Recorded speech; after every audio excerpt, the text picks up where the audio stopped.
Today on Co-op for Two, a quick spoiler-free review of Murder in Market Hill, the latest cold case game from Cryptic Killers. Some background first, this is not yet available on Amazon US, but it will be soon for the normal price of about $20. I did purchase this myself, as I do with all of the games we cover on this channel, and if you want to support that process, I hope you'll consider subscribing to the channel, maybe even becoming a Patreon supporter.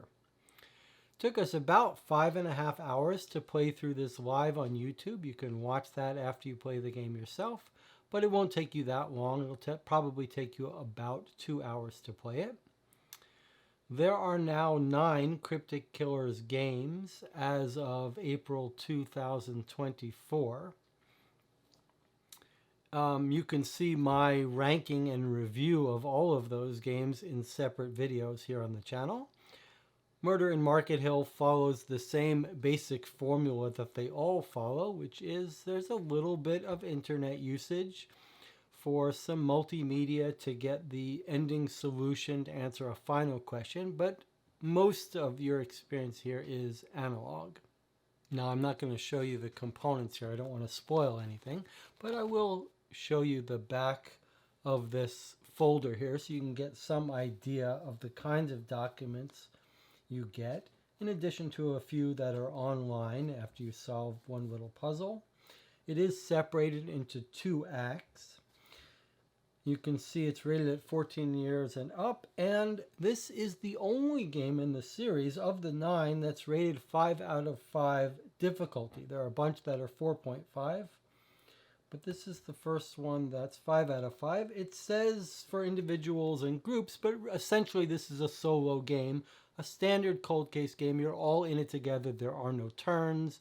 There are no separate activities for different players. You just solve it as a group.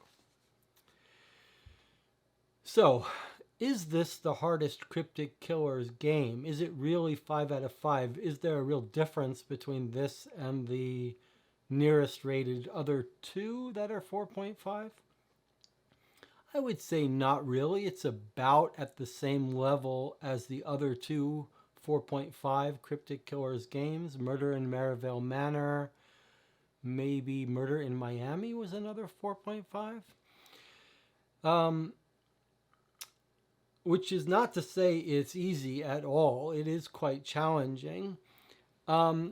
There's a heavy narrative here, and I think Cryptic Killers is moving in that direction. They're sort of putting more time and effort to setting the stage, letting you learn about the characters involved, fleshing out the world, and they are getting better and better at it, and this is very well done.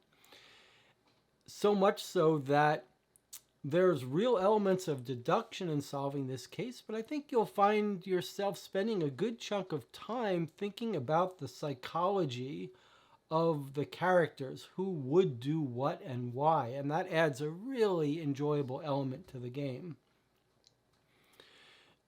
It still has the sort of trademark of Cryptic Killers, which is little pieces of evidence that really are critical to cracking, figuring out where they fit and what they mean. And when you do, you really do have those aha moments that those of us who love these kinds of games are always hunting for.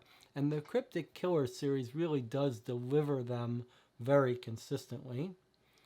And the 2-act structure here, which is not always present in the Cryptic Killers games, does work to create more of an unfolding narrative and pace the game in an enjoyable way.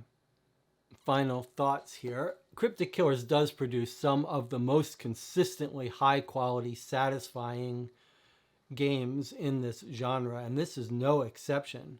Especially the hard ones. This one and Murder in Maryvale Manor are 2 of my favorites, and of the group that I've played all of these games with, this was ranking in the top 2. So this gets a very big thumbs up from us.